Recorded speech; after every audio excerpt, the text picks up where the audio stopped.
Ito yung sa recorded for statics. Kumpletuhin ko lahat ng bit. Compile ko na for moment of inertia and for mass moment of inertia. Magkasama na siya.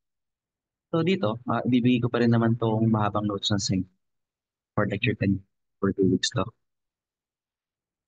That, start na tayo. So dito, for MEC 1 for moment of inertia and mass moment of inertia, mag-start ko na tayo sa concepts which are, itong una is yung first moment of inertia.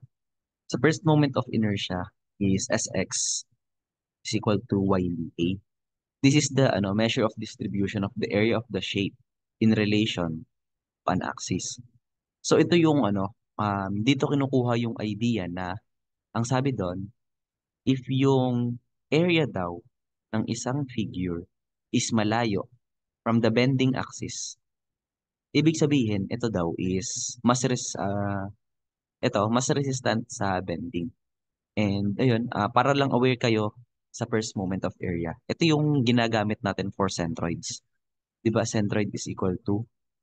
Um, centroid is equal to the summation of AY bar, kung Y ito over summation of A, or for X naman is equal to first moment of area over yung summation of area.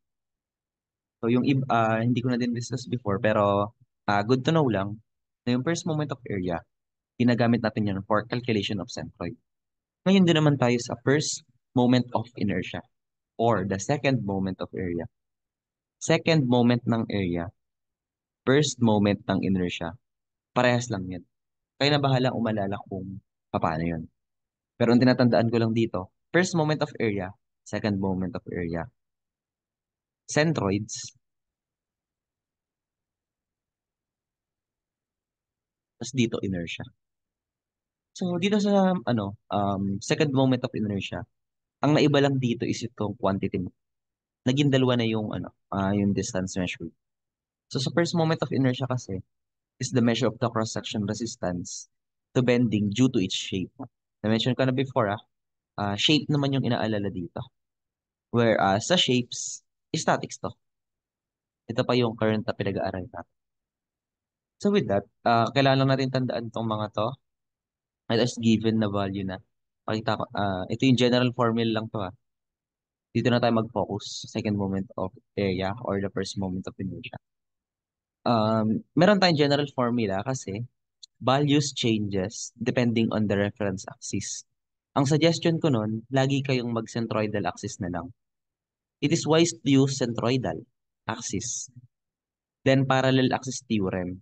Gamitan na lang natin siya ng parallel axis theorem by relation. So kung ito yung centroids, alam mo yung formula ng centroidal axis, gagamitan na lang natin siya ng parallel axis theorem para makuha yung other formulas. Para di ka na memorize ng memorize na napakarami. Tapos kaka-memorize mo, nagkamali ka parang nagamitan. So, medyo mahirap. So, mag-focus tayo dun sa isa para two. Ma-divide by 2. So, instead of memorizing at least 18 formulas, siyam na lang. So, dito, ito lang is yung I-beam is an efficient shape. Tandaan nyo na lang, kasi dun sa drawing kanina ito, nakalayo kasi siya. So, yung I-beam, nakalayo yung majority of the load is medyo malayo. Majority of the area is malayo sa bending axis. That's why it is in theory an efficient shape. And obvious naman siya sa applications na rin. So ito lang, pasimula lang to. This is bending tapos buckling. Bending is usually bending moment which is perpendicular yung force.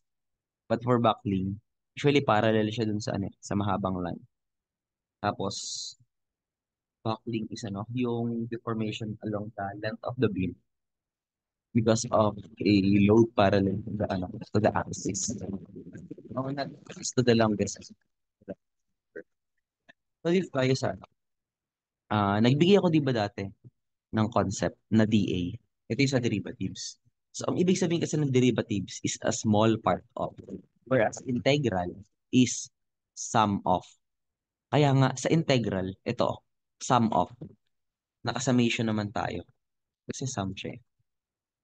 But with that, summation, so ang mangyayari dito, summation of the small part of, tapos meron tayong y squared ng distance. Ito yun. Or x squared dun sa kabila.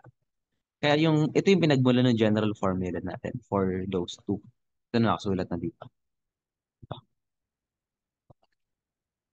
Ngayon, um, units is millimeter raised to 4 or inches raised to 4. And always positive to. Ang reason kung bakit always positive yung sa y is naka-square kasi siya. Or itong x. Kaya walang problem sa distance yan. So, mag-try tayo ng example. Meron tayong rectangle with height h and base b. So, ang gusto natin kasing kunin is yung centroidal axis. So, kuha tayo ng strip or yung portion na gagamitin natin as dA. Ito yan. Yun yung strip na i-compare natin. That's why it is dA. Then, ito yung centroidal x and y. Tapos, syempre, since ito ay x and y, ay not x and y. Dito yan, x and y. So, ito yung zero natin, which is yung origin. Therefore, kung hati mo yung h, meron kang h na positive and h na negative. Huwag magpanik kung negative to. Kasi pag kinumpit natin, positive naman yun. So, this is yung sinusukat mo pa kasi yung distance. Same with this. B2 sa right direction, negative B2 sa left.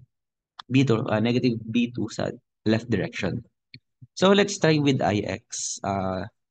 Integral niya is yung upper limit is H2, which is to. Tapos negative H2 yung upper limit sa lower limit. Tapos, Y squared. Yung DA, papalitan natin. Kung ito yung strip ng DA, ang length niya is B. Tapos ito is, yung maliit na portion na to is dy. So kung y yung isang buong length, kukuha lang tayo ng maliit na portion. That's why ang area is b times dy. Sana nakuha? So dito, magkakaroon tayo ng ix is equal to h2. I-rewrite lang. Tapos ang kailangan lang natin is dy. Ito kasi is constant, ilalabas natin yon. So we have b. As y squared dy is simply y cubed over 3. Tapos meron ka known limits, ipapasok mo lang itong si h2 and negative h2 dito. Kasi pag subtract mo, where makakakuha ka nitong ix is equal to bh cubed over 12. Or for iy is b cubed h over 12. So save natin to. Doon tayo sa kasunod.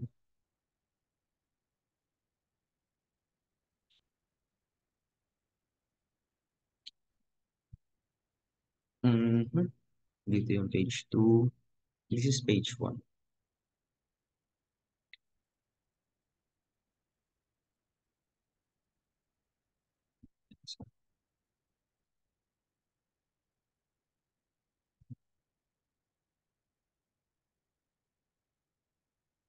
Ito ang page 1. Page 2, sorry.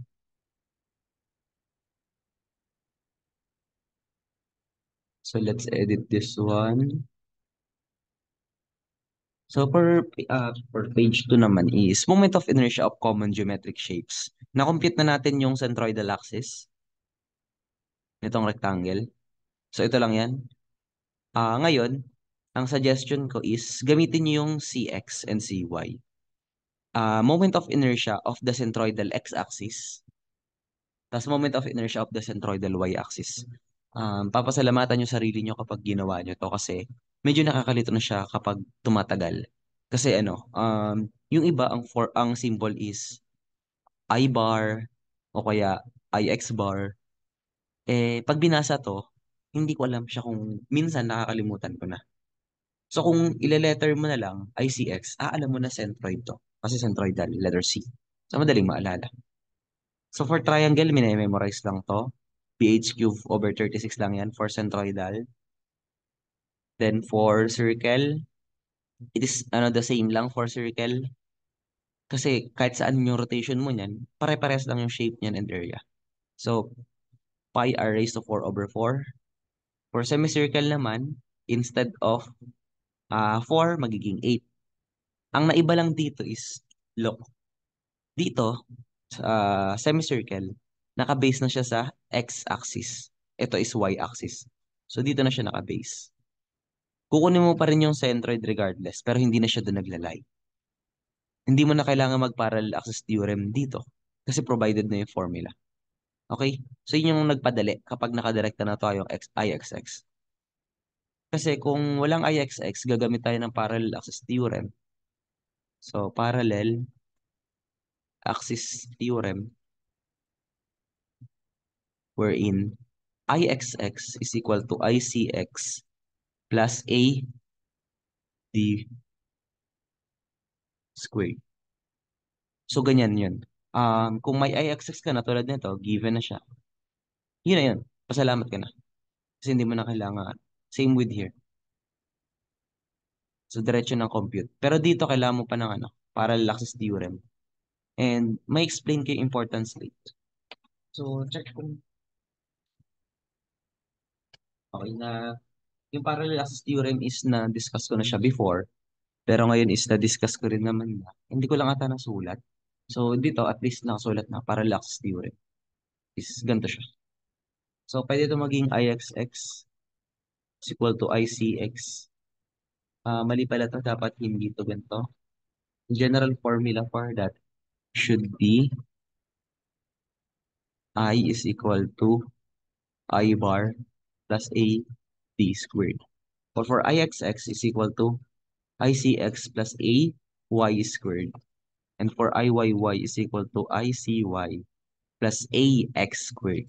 Magkaiba yan para sa ano, talagang distance Y ang kinukuha.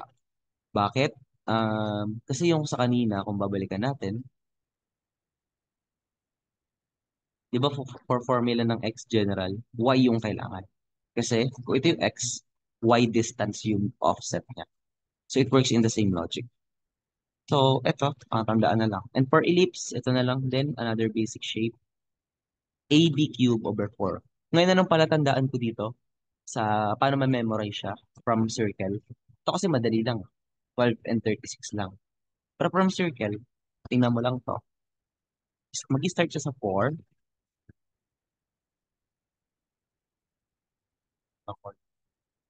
Mag-start siya sa 4, then magiging 16. Tapos tingin ka dito. Ito is R4, R4, R4. Pero dito nag-team AB. Bakit? Ito kasi, AB cube is simply base type cube, base cube. Nuggets cube. Ganun na din sa rectangle. Ito kasing circle, ang base nito ay R. Tapos ang height nito ay R. Ito is R raised to. Hindi mo kailangang mag-memory ng complex na form. Nare-relate mo siya from the start na pare-pares lang pala tong H cube. Nag-iiba-iba na lang constants and kung ano yung bakit. So for circle, naging R siya. Pare-pares lang naman. And for ellipse, almost same behavior siya. Circle, but gagamitin niya is yung sarili niya. At dahil itong ellipse na to ay buo, pi over. So you can guess naman kung ano yung sa ellipse. Pi over 8. Quarter pi over 16. Yun, meron tayo problem. Determine the moment of inertia area shown about x-axis and the central axis. So, dyan lang din ako. Ano yung mo sa and so, ang 2020.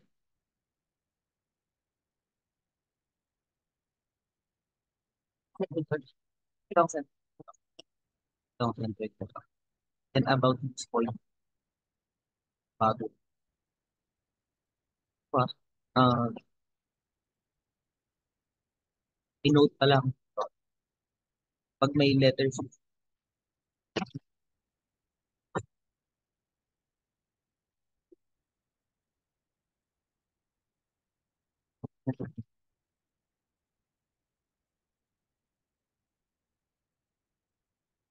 ang suggestion ko lang pala, table method before and dito lang. This is the so-called moment. Yung sa pang sige lang. Pang sige lang siya. This is the first moment of. Pero kailangan na natin isang dagdag. Dagdag pa. And ito, sinama ko na lang sa table. Ano yun? Ayos siya.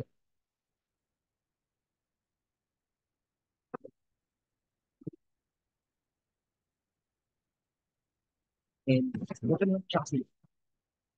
Start tayo na. Overview muna. So, ililista natin yung parts. Ito yung part 1. Part. Ang area lang nito. Pag multiply mo lang, type. Tapos ang x, bakit 0? Kasi ayon sa video, na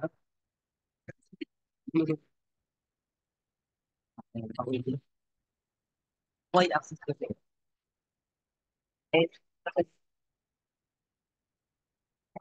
so, kung ito lang yung offset na ito, so 0. Isa kaya ng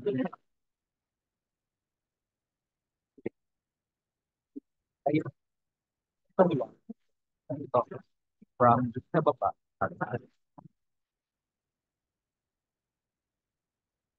So, ax is, pag multiply mo lang si a and x. And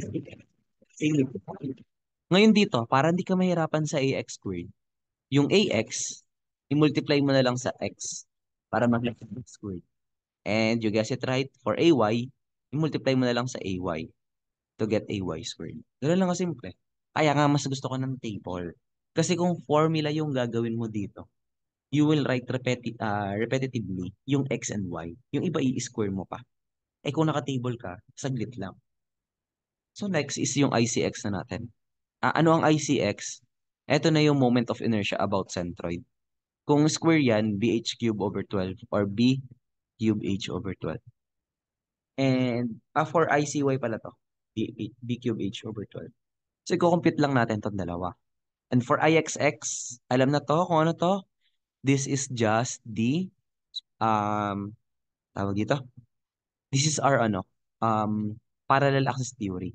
So ang gagawin mo lang for IXX is equal to, ito na, sorry, ICX plus AY squared. Ayun, nakuha na. Tapos yung IYY is equal to ICY plus AX squared. So, nakukuha class kung bakit sinasuggest ko sa inyo na mag-table method doon pa lang and wag ah, kahit gumagana yung formula, hindi ko siya suggestion. Kasi it is all for this moment. And kahit naman doon sa centroids pa lang, mababacktrack mo kung saan ka nagkamali, wag naman sana, saka organized yung pagkakasulat mo. Tapos pagdating dito, napapadali pa yung solving mo kasi kung tama pagkakasolve mo, nakalatag na siya, ipa-plus mo na lang. Hindi mo na siya kailangang i-type ulit ng isang nakukuha. Proceed tayo. So dito, kukompute ko lang yung area, yung pinakauna eh. Base time site lang. So this is 6,000 tapos 6,840. Alam naman na siguro paano mag-multiply ng rectangle. Then, next, x ng centroid 1, ito yon is 0. Kasi nasa centroidal axis. Naka-directly sa y siya, naka-ganyan. So, 0 na yan. Yun na yung centroid doon. Parang nasa centroid siya. Pagitna na siya. Tapos next, ang y-centroid, itong nasa taas na to, meron tayong offset. So, ito-drawing ko. Siya, diba?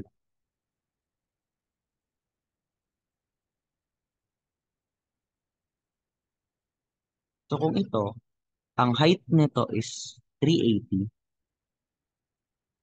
tapos ang height nito ay 20. Ang kailangan mo is itong centroid. Whereas, ang formula is, diba hanggang dito yan? Ito yung 380. So, ang formula is 1/2 h. plus offset. Naalala pa sa centroids. Kapag malayo siya, dun sa axis na dapat pagmumulan niya ayon sa reference. Therefore, lalagyan mo siya ng offset. For this one half h is 1 half 20 plus 380 or 390. Using visualization method naman, kung ito yung centroid nito na nasa kalahati, therefore itong dalawa ay 10 and 10.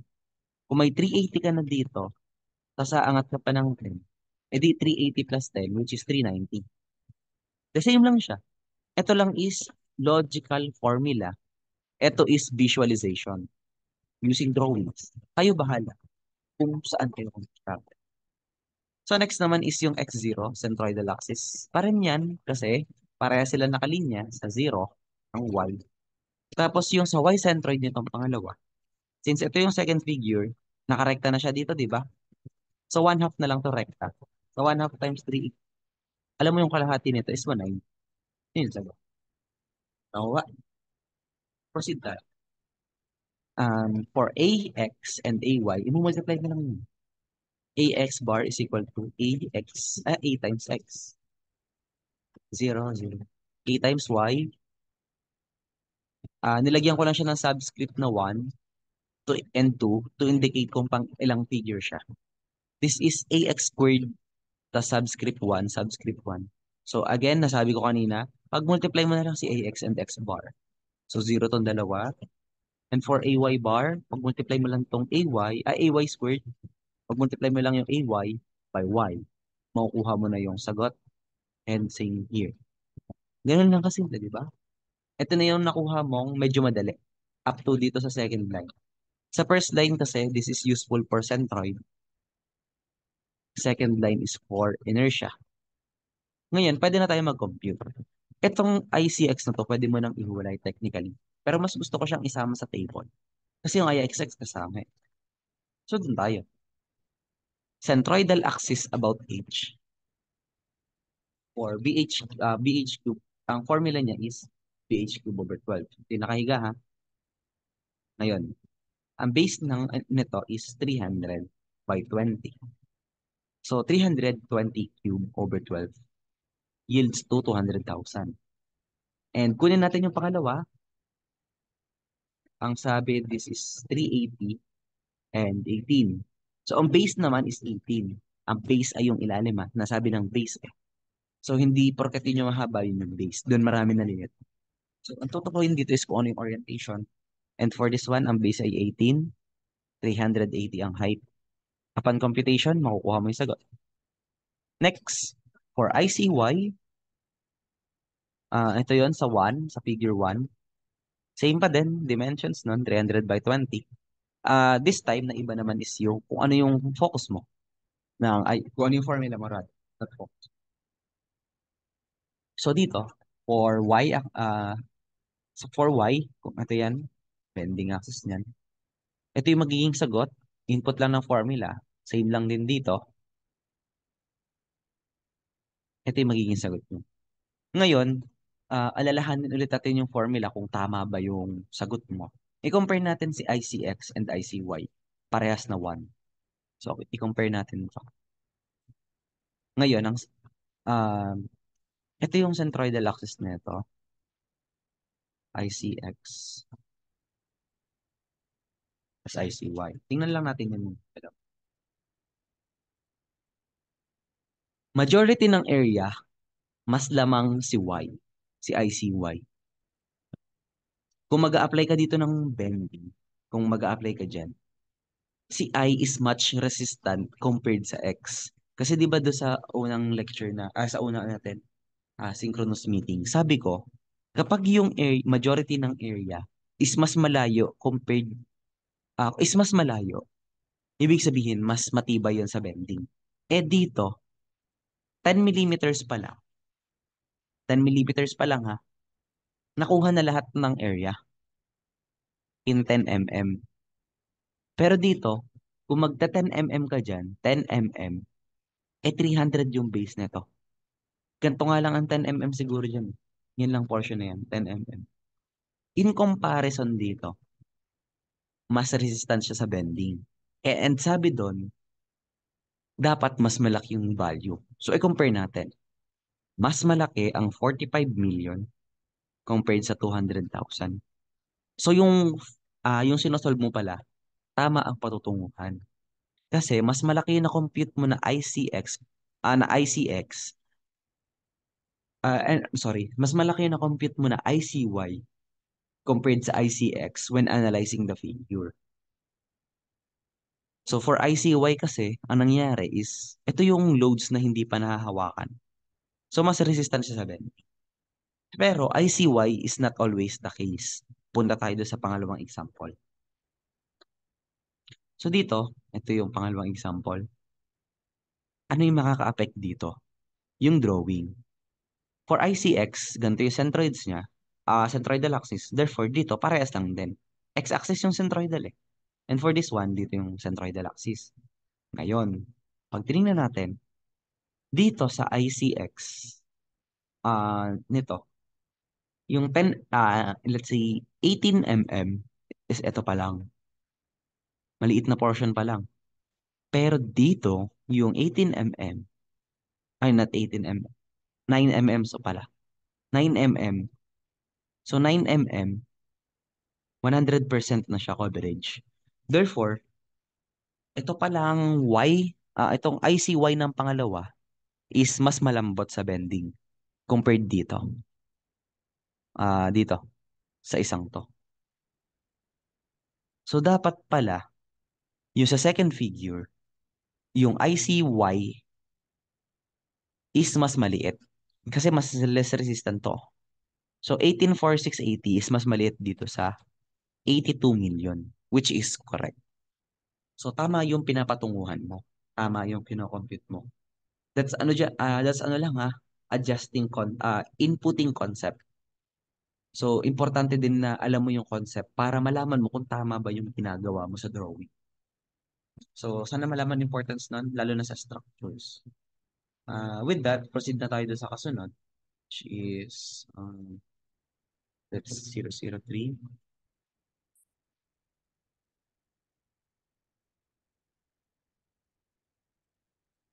Hmm.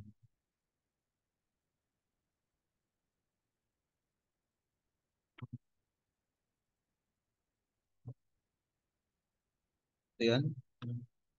So, this is 003, 04.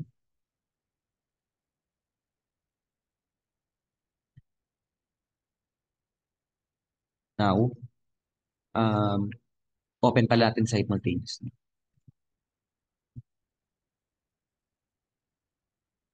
So, meron na tayong, nakompleto na natin hanggang ICX and ICY. So, doon na tayo sa actual computation. So, dito, according dun sa formula, IXX is equal to ICX plus AY squared. So, ang gagawin lang natin pala is, kunin lang natin si ICX, which is 200,000, plus, kunin natin si AY squared, which is 912650. Tapos, ipa-plus lang natin. O, di ba? No need for the long formulas na B1 H1 over 2 plus B2 H2 over 2 times B2 blah blah blah blah blah. Di ba napakahabang formula nun? Ito nag-plus ka lang.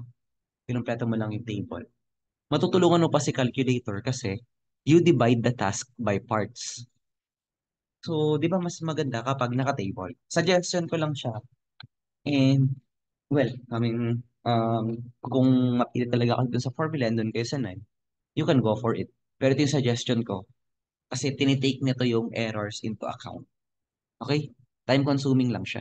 Pero once you master it, lahat nakukuha niya na. So next is IX2. So ito, kukunin ko lang IX2, pangalawa, which is yung ICX lang, 82308 plus ito lang AY squared. So makukuha natin si IX2. Isang tabi lang muna natin. Isulat mo na yung value dito. Next, IYY naman is ICY plus AX squared. Parehas lang yung 0. So, diretso na tayo. I-add mo lang sa 0, which is Same lang din. Bakit si polar moment of inertia, IYY, is i-add mo sa zero yung offset? Kasi ito, it lies directly dun sa Y bar. Wala siyang offset. Kaya hindi mo kailangan ng parallel axis theorem. Para saan ba si parallel axis theorem? Para lang ito sa mga offset. Ito kasi yung offset equivalent ng centroid. Again, kung si centroid, ah, kung si centroid is offset yung ginagamit, pagdating kay moment of inertia, it is called the parallel axis theorem. Kuha. So ngayon, dito na tayo. Balik tayo sa table. Kunin lang natin kung ano yung mga dapat isum. So, summation ng A, AX, AX squared, AY squared, IXX, IYY. Bakit? Ito kasi pwedeng, excuse me, ito, ginagamit to sa centroid, tama? Itong unang tatlo. Itong pangalawa is, saan ba nagamit to? Wala rin. Ito na rin din yung gagamitin dyan eh. Naging practice ko lang na isama to. You can, already proceed with dito na lang. Kahit itong dalawa. Pero ito, pag dinivide mo to dito, makukuha mo to itong AX squared pag dinivide mo sa summation ng AY, makukuha mo din si area. Si area, si centroid. So ngayon, kinuha na natin yung sum. So sum ng A is 12,840, AX is 0, tapos ito, 3639,600. This is the first moment of area. Ito igagamitin natin for centroid. And this one, second moment of area.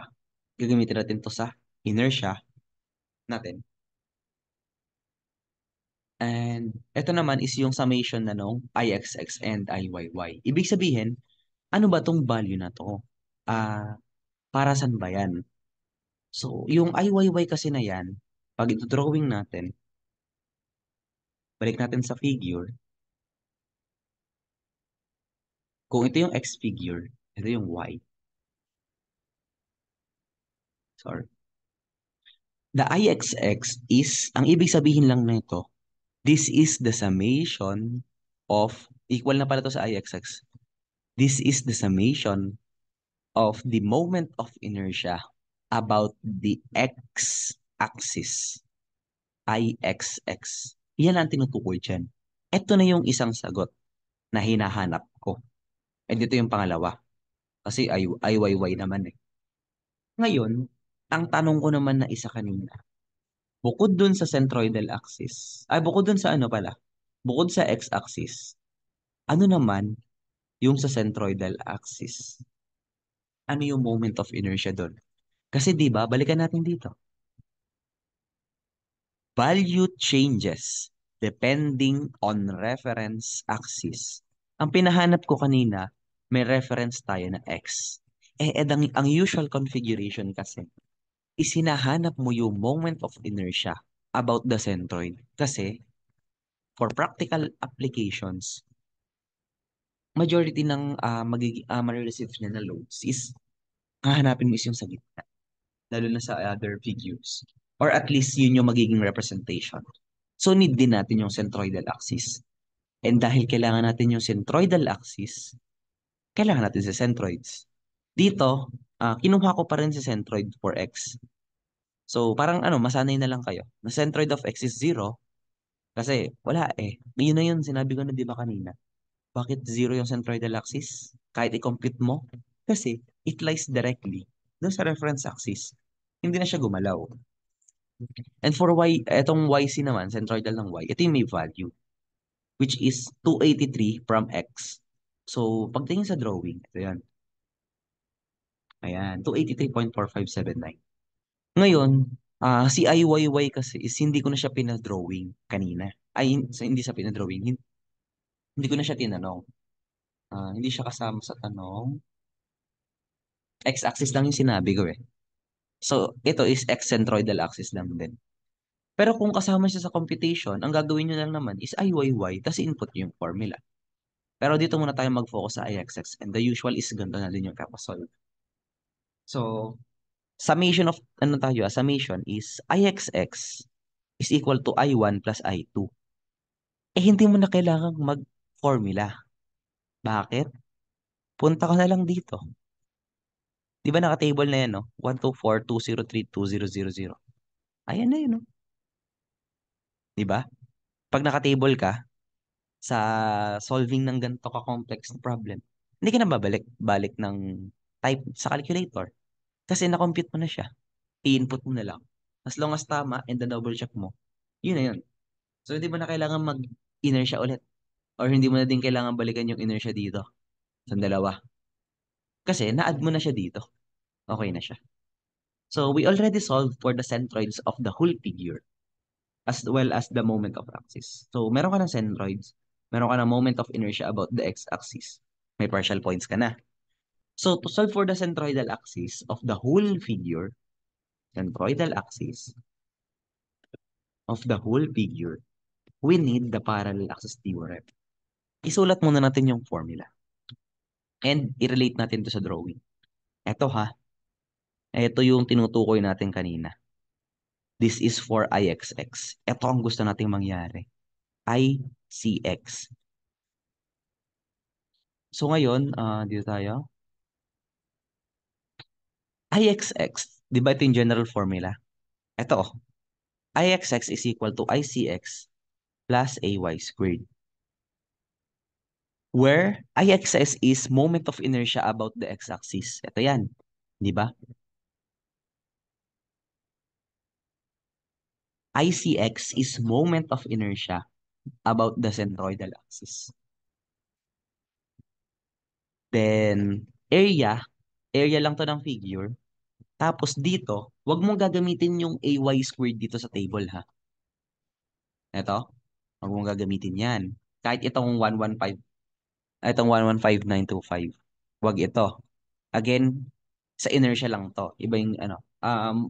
Kahit nga hindi natin to isama sa summation. Iba to. Ang kailangan kasi, ang hinahanap is centroidal axis. Therefore, yung y mo must be the y distance to the centroid. Ito yung na-compute mo kanina. Ayan yon. Siyempre, yung area stay as is. Area ng whole figure lang to. Siguro mas maganda pag lala, maarte lang. Nag-inarte lang ako. So, gamit lang tayo ng blue for connections. So, ito yung IXX, x-axis, ICX, centroidal axis, area of the whole figure, tapos y distance. In-store ko na siya sa y para, na lang, kesa x ko ilagay, di ba? So, dito, meron tayong IXX nandito sa taas. So, dito, sulat ko lang.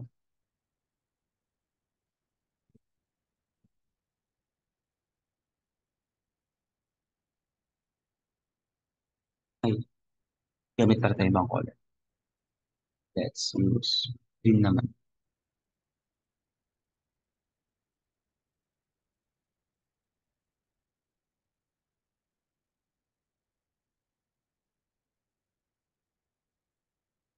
Ayan.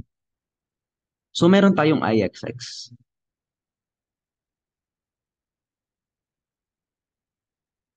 Si ICX, ito yung hinahanap natin. Ang tanong, di ba, what is the moment of inertia about the centroidal axis? Si area ng figure, meron tayo, yun na yung 12,840 kanina. And si y squared, so si y squared is ito. So, i-shift solve nyo na lang to or i-jumble-jumble nyo para makuha. Ang kailangan natin si ICX, which is ito yung sagot. So, nakuha natin yung dalawang sagot kanina. ICX is itong 210, 358, 467.3. And yung IXX is itong 124, 203, 20000. 000 lang. So, nakuha na natin yung tanong. This is just a bonus, radius of gyration. Mamaya pa naman ito madidiscuss na isama ko lang dito. But this is simply, not I, this is ICX, this should be ICX. Um, para saan ba kasi si radius of gyration kung ang formula niya is square root of I over A lang? Radius of gyration is used for kung ito yung ano naman pala. Kung si offset ay para kay parallel axis theorem, kung si offset ay para kay parallel axis theorem, si radius of gyration is para kay concentrated loads. Ang definition kasi ng ano, nakasulat na din naman to later. Ang definition ng radius of gyration is yung strip kung saan ang moment of inertia is equivalent doon sa original. So, parang ganun lang din yung idea sa kanya. Na ito yung point kung saan parehas lang yung moment of inertia, which is 127 mm from the bottom. So, let's say, itong Rx na to is somewhere here. Yan. So, ibig sabihin, almost equal pa. Or equal talaga yung dyan, yung moment of inertia about that point. So, save na natin to.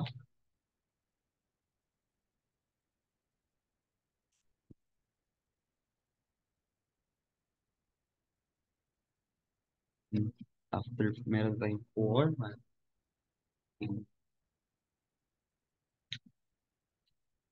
Tapos na tayo sa moment of inertia. Therefore, doon na tayo sa mass moment of inertia. Malapit na to. So, for mass moment of inertia naman, it is the resistance of a body in changes to rotational velocity. Yun lang yung tatandaan. And di ba na yung units niya? Kilogram per meter squared. Wala akong masyado naging sa or mass moment of inertia na problem. Siguro magbigay na lang ako. Pero may mga meron ako ditong mga uh, yung mga general formulas. So, ano yung mga application pala muna ng moment of inertia? Na-discuss ko na to before. Discuss ko na lang ulit. So, ito yung general formula lang. Matatandaan nyo to hanggang structures. Extrema structures lalabas yan. EI kasi is called the flexural rigidity or the resistance of a beam to bending. Pero it has two functions.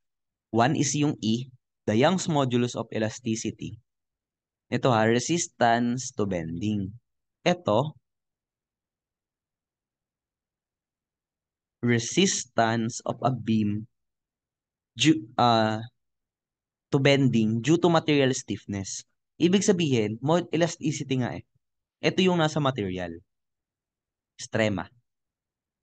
Then, ito namang isa, area moment of inertia, resistance of a beam due to cross-section. This one is for statics. Basic shapes pa lang tayo. So, kailangan nyo tong dalawang to hanggang dulo. And for now, statics pa lang pinag-aaralan natin. Pero magagamit nyo din to sa strema pag nakapasa na kayo dito sa subject na to. So, other uses is aircraft structures. Ano yung meron sa aircraft structures? Column critical buckling load, which is ito. Ito yung general formula. And nakita nyo na yung EI. Ayan na yun. So, ito na yung pinagagamitan ng bending and buckling. And ito, radius of gyration, concentrated strip, where the area of moment of inertia is the same as the original cross-section. So, this must be, this should be ICX. Ay, ngayon, ang kailangan natin dito ng alalahanin is, ito, polar moment of inertia. Ano lang to? Pag nakuha mo yung IX saka IY, pag-add mo lang. Tapos transformation equation, more circle, strema na to. And ano ko yung strema structures na. So, wag mo na to.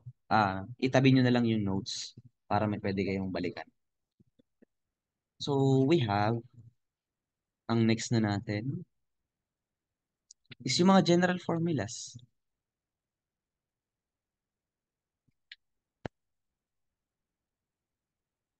So, for that, we have first yung solid cylinder. Pero tandaan na, dito kasi sa mass moment of inertia, 3D na to. Maselan to sa XYZ. Turuan ko kayo kung paano ma-analyze. So, drawing tayo ng solid cylinder. Ayan. Yung IX natin, ang formula niya is 1/2 mr squared. Pag tumutok kasi dito, perpendicular, makikita mo si R. So, kasama siya sa formula. And isusulat mo na lang to, general formula. 1/2 mr squared. Mas yung m ha, mass. Kasi mass moment nga eh. Ngayon, pag tinignan mo si IY and IZ, medyo komplikado yung formula. Pero, paano kung nagbaliktad yung shape mo? Hindi na to magiging magkakatulad. Maiiba na yung IY mo sa IZ, sa IX. Kasi iba na yung shape eh. Pero paano mo siya mabilis maaalala? Titingin ka doon sa shape. Dito sa general formula, si Y and Z, ang nakikita niya perpendiculary, let's say ilagay mo yung mata mo dito. Pag tumingin ka dito, ang nakikita ni Y is ganito. Si Z, pag tumingin siya, ganun din. Si X, ang nakikita niya ay bilog. Nakukuha ba kung paano to? Imagine mo to lata. Tapos ito yung lalagay mo na pan mo, yung mata mo. So kaya magkatulad yung formula ni IY and IZ. And from there, madali mo na siya maaalala. As long as kabisado mo yung formula. So 1/12m tapos 3r squared plus L squared lang. So dito naman, kaya ko sinunod si tin plate, magkatulad lang kasi sila. So let's say same orientation. Pag humarap ako kay IX, same lang yung formula. Kasi yun lang din yung nakikita ko eh. Ngayon, ang naiba is si IY and si IZ. Ang iniisipin nyo na lang dito is ganito. Sa derivation ng formula na to, 1/12m, 3r squared plus L squared. Check nyo to ha. Pag i-multiply natin, tatanggalin na natin si L squared. Wala ka na kasing distance. Ay, wala ka ng L. Kahit na meron niya napakaliit. Pag tin plate kasi, it is assumed na flat na lang siya. So, it is assumed na zero na to. So, you have 3/12 mr squared or 1/4 mr squared. Yan. Nakuha. Diba, ang dali lang. Pagkabisado mo yung isang formula dito, makukuha mo na siya sa tin disk. So, analysis yon. And again, sa orientation, kung ano yung nakikita niya, yun yung yun yung magiging formula niya. And para mabilis maalala, alamin kung tulad nito, Y and Z, parehas sila na nakikita. Kaya sila dapat yung parehas na formula. And yung IX dito is, in this case, sa gantong orientation ng drawing, ito siya. So next is rectangular prism. And saka bakit ito pala yung mga laging example? Ito kasi yung mga common parts. Di ba ito is hollow siya? Ito is shaft. Ito ay bearings. Ito ay beams. Ito ay possible na correct connecting rods. Ito ay mga pins, trunnions. Ito ay skin, plate. Ganon yung mga common shapes. Kasi for aviation application na. So kaya ito yung binibigay. So next naman tayo. Given rectangular prism, meron kang side A, side B, side C. Sabi ko, pag nakalimutan ng formula, alamin kung ano orientation. Mag-start tayo sa X, which ang formula niya is nag start sa 112m. Pare-pareha sila. Ngayon, pag umarap ako kay X, titingnan ko to. Box yan. Yung maliit na box. Ngayon, ito ay side B, ito ay side C. Di ba ito yun, no? So, therefore, ang formula ko is B squared plus C squared. Ngayon, for Y naman, from Y, titingin ako dito. Ang makikita ko is yung side C, saka yung mahaba na A. Therefore, C squared plus A squared.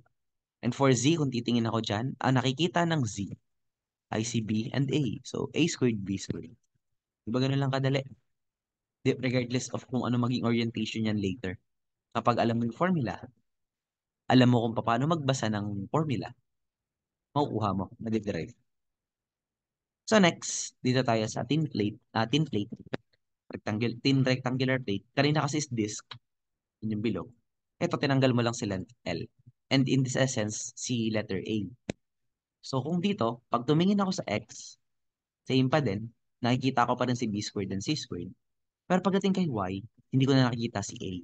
Ang nakikita ko na lang is what? Si letter C na lang. Yung A ko na originally is mahaba is regarded na siya as 0. So, C squared plus 0. C squared na lang. And same na rin for Z. Pag tumingin ka kay Z, ang nakikita ko lang is si height ng B. Tapos wala, height B. Tapos hindi ko na nakikita yung original thickness na A dapat. So, plus 0 to is ito na lang. Nakuha. 14 rod, slender rod natin. Yung IX natin, pag tinignan natin, masyado siyang maliit. So, kung masyado maliit, tinitreat na siya as 0 na lang. Next, dito, ang general formula is 1 over 12 m 3r squared plus L squared. Ngayon, ang tanong, meron kang length, pero meron ka bang r? Wala. So, matatanggal itong 3r squared. You are left with 1 over 12m times L squared, which, ito na yan. Di ba? Kung alam mo yung formula na itong cylinder, malalaman mo na din halos lahat. Di ba? Nakuha. So, last na is ito, memorization na. Sulat na lang.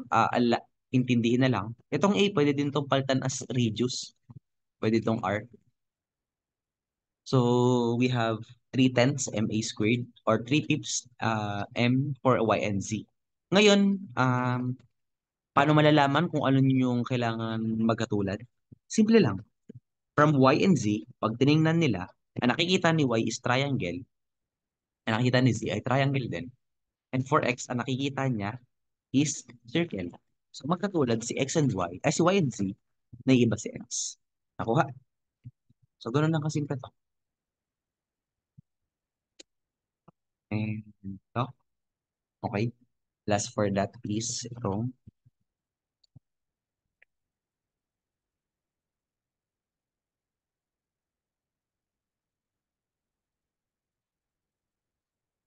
open na naman.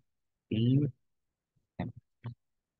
So this one naman is for solid sphere. Again, wag man. Description, solid. Ibig sabihin buo. Ito kasi is hollow. Ito ay parang shell lang. Pero focus muna tayo dito. Solid sphere, kung ito ang centroid niyan, kahit saan ka pumunta, pare-parehas yan. Kaya pare-parehas yung formula na 2 pips mr squared. Same with hollow sphere. Kahit saan ka pumunta dahil hollow yan, 2/3 mr squared yan. Pakitandaan na lang. Then next natin ay ito, hollow cylinder. Ang other terms niya ay ring and hoop. Engineer, bakit kailangan pa ng hollow cylinder? So imagine meron ka nito, lalagyan ko siya ng nose and cabin. Lalagyan ko siya ng tail section. Para saan ba yan? Fuselage siya. So yun yung pinakamalaking part. And ito yung pinaka-stressful. Both in computation and yung talagang nangyayari sa kanila. So tandaan mo na lang dito for now is ito na lang. Pag x naiiba compared sa y and z, mr squared lang for x and for iy is 1/2 mr squared and i's. Parehas lang. Ito is napansin ko na lang na yung mga hollow is mas malaki compared dun sa ano. Ang mga hollow shapes tulad nito, 2/3 to, tas 2 pips. Tapos ito ay one whole compared sa 1/2 ng solid. Ang moment of inertia ng hollow, so ito sulat ko pala ha, I hollow is less than I solid. Di ba? Kasi ito ay ah, greater than pala, sorry. For itong IX na to. So, double check ko lang. Ayan, okay. So, 2/3 to, mas malaki sa 2 pips. I hollow is greater than I solid for um, mass moment of inertia. So, yun yung indicator ko kung tama ba yung formula na ginagamit. Kung may maalala man ako na dalawa and pipili ako. Mas malaki yung moment of, mas malaki yung mass moment of inertia ni hollow compared kay solid. So, wala pa akong nabigyan na practice problem pala dito for mass moment of inertia. Pero ang kailangan nyo gawin lang is memorize ng formula. So, wala lang question. Proceed na tayo dito. Ang paborito nyo lahat, calculator techniques. So, moment of inertia using calculator techniques. Ah, pause muna ako.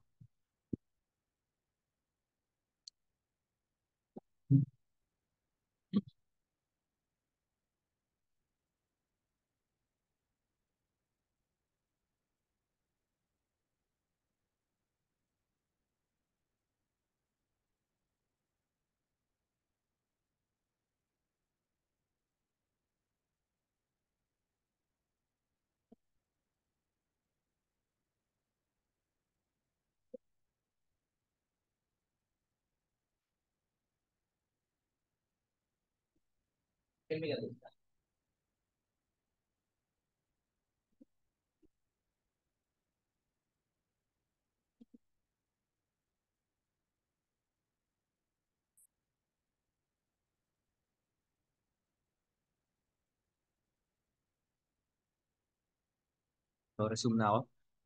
For moment of inertia,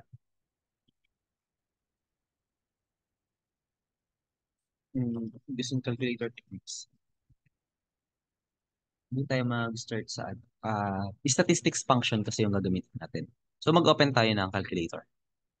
Nakita yung emulator ko. So, for statistics function, ito kasing sinunod ko na dito, nakalagay na data, is 40i36X Pro. Siyempre, ito yung ginamit ko for board exam. Ito yung alam ko. Pero, pwede naman nating i-relate using itong Casio. Yun lang, sa 991 ES Plus, 991. Hindi to pwede sa board exam. Pero alam ko, majority sa inyo ito yung gamit. So, dito tayo mag-start. Dito kasi kaya talaga gusto ko si TI-36X Pro is, medyo matrabaho to sa Casio. And kahit sa Canon, paulit-ulit na magsiswitch ka in between setup. So, kailangan ko pa siyang i-stop. Tapos marami pang piniklik. Pero kay TI-36, rectang na to eh. Naka-display na lahat. So, siguro kapag nag-meet tayo face to face, or kahit ngayon pa lang, pwede siya pa lang picturean, video.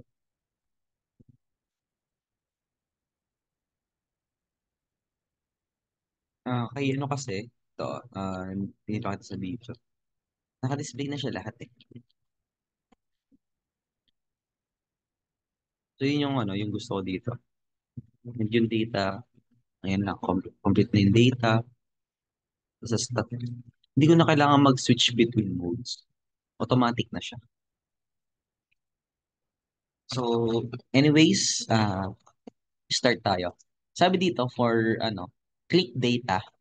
Pero dahil hindi tayo TI-36, ito yung kapalit na steps niya. So, you have to ship setup, ship mode. Tapos hanapin mo si stats sa baba, which is down, then 4. Tapos kailangan yung i-on si frequency. Pagkatapos niyan, you need to click mode naman. Tapos kailangan mo si 3 stat. Tapos ang kailangan mo si LNX variable. So, di ba? Ilang stat na dito sa Casio? Kay TI-36. Isang click lang. Data lang lalabas na yun. Alam na naman, yung TI-36 ang gumagamit ng data ay statistics. So next, for line 1, ito yung line 1 ko. Ayan, magiging LX na siya. Or X na lang dito. Then Y, then frequency. Kailangan ko lang stat. So dito ay line 1, line 2, and line 3. So for line 1, may formula pala tayo. So ang kailangan ko is the centroidal in a moment of inertia over. So dito is na-compute naman na before. So 200,000 over 6,000 lang yan. 200,000 is yung figure 1. Which is, balikan natin. Ito yan.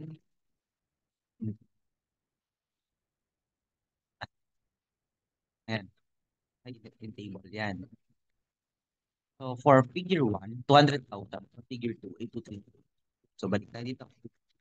So 200,000 over 6,000, which is yun yung natin.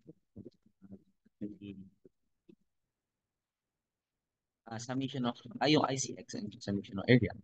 So, kapag dinivide siya is 100 over 3 lang. So, para mas ilagay na natin yun. Then, click mo yung enter or equal. Tapos, kunin natin sa X. So, yung sa ano, yun yung 2 naman. Pangalawa, ito yan. Yan, pangalawang ICX2. So, kung hindi ka pa nakakapag-table kasi nga magka-calculator ka lang, edi i-draw, islot mo na lang. I-compute mo pa siya. Paano lang ba i-compute to? This is, ano lang BH cube over 12. Same lang din dito. BH cube over 12. Tapos i-divide mo na lang siya sa summation of area. Okay lang din naman sa akin yan. Walang problema. Now, ang kasunod natin is, ayun yung sagot, 12033. Kung tapos na, i-move mo lang si arrow keys. Tapos, for y, ang sabi dito, for line 2 or yung y, line 2, ito, kailangan mo lang isi y centroid, YC. So, na-drawing na natin yung kanina. Pero kung ito, na-drawing na yan kanina sa table, 390 and 190 lang yan. Pero kaya naman na i-compute, di ba? Ito ay kalahati lang ng 380, which is 190. Tapos ito, kalahati ng 20 is 10. Plus offset na 380, kaya 390. So, balik tayo dito. So, we have 390 plus 190. Correction, y. For y1 and y2. Then for line 3, kailangan is yung area. So, ang area ng 1 is na-compute na din before, 6,000 lang yan. Is just 300 times 20. Tapos, yung kasunod, base 2 is 18 times 380 or 6,840. Tapos, pag kumpleto na to, save ko na to. Ang kailangan mo na lang gawin.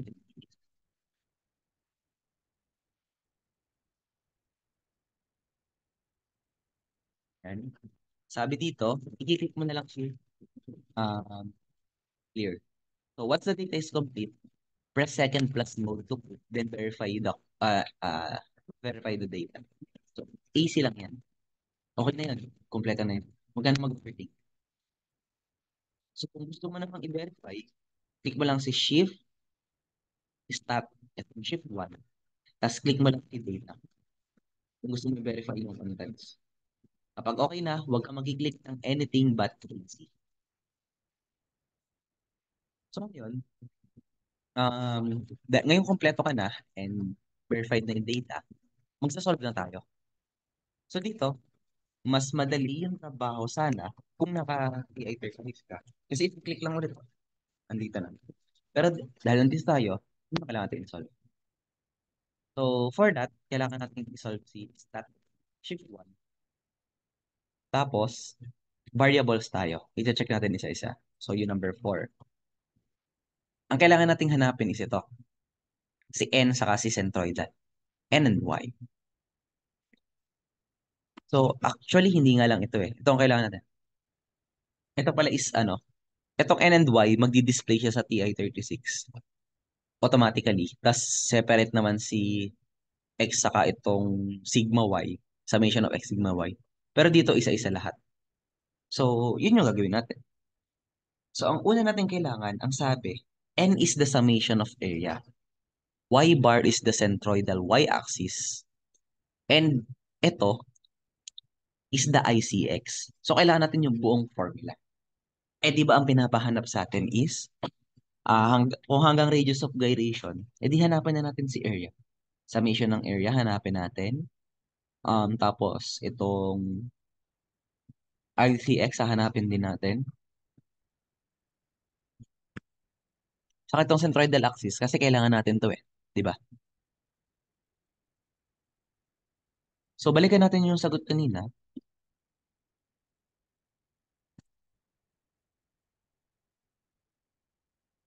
Hmm? Yan. May Y din ba to?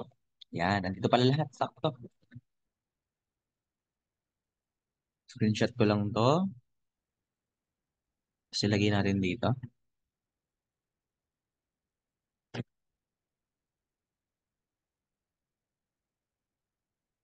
Ayan. So, lagyan natin ng bounding box.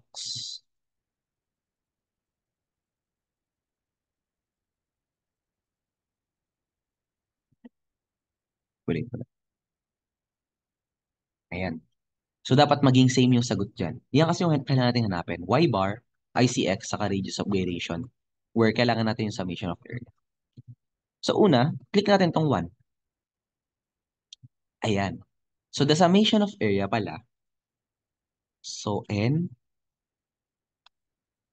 is equal to summation ng area is equal to 12,840.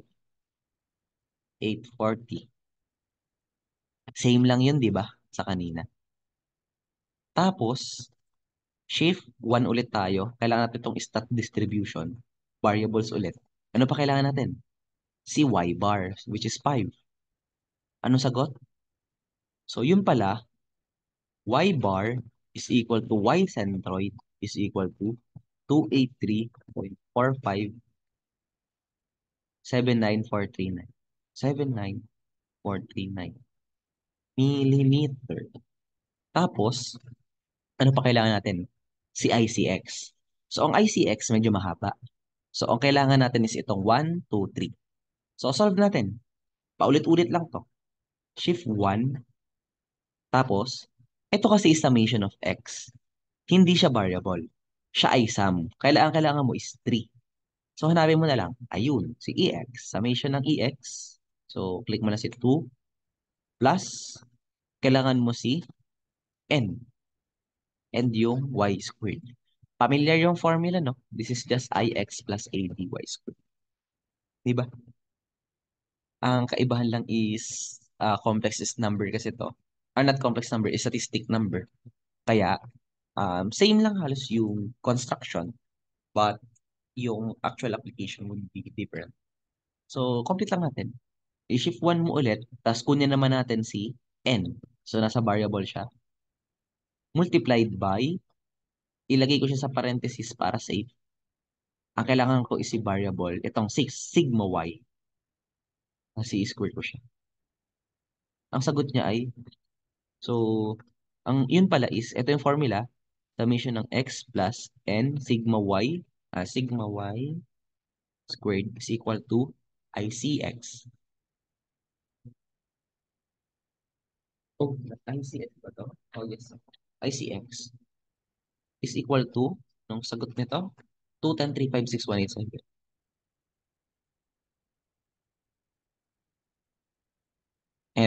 raised to 4. Kapag dating kay Canon 789 SGA, meron siyang discrepancy ha. May discrepancy sa summation of x. So, ito ngayon ko lang nakita yung problema dyan. Same with Olympia. Sa Olympia kasi, ang problema ko naman kay Olympia is yung mga radical sign. So, pwede mo naman itong palitan ng raised to 1/2. Yun lang. So, for this technique, mas maganda si Casio and syempre si TI. So, ayan. Check na natin kung parehas. Yung area natin is 12840. Correct.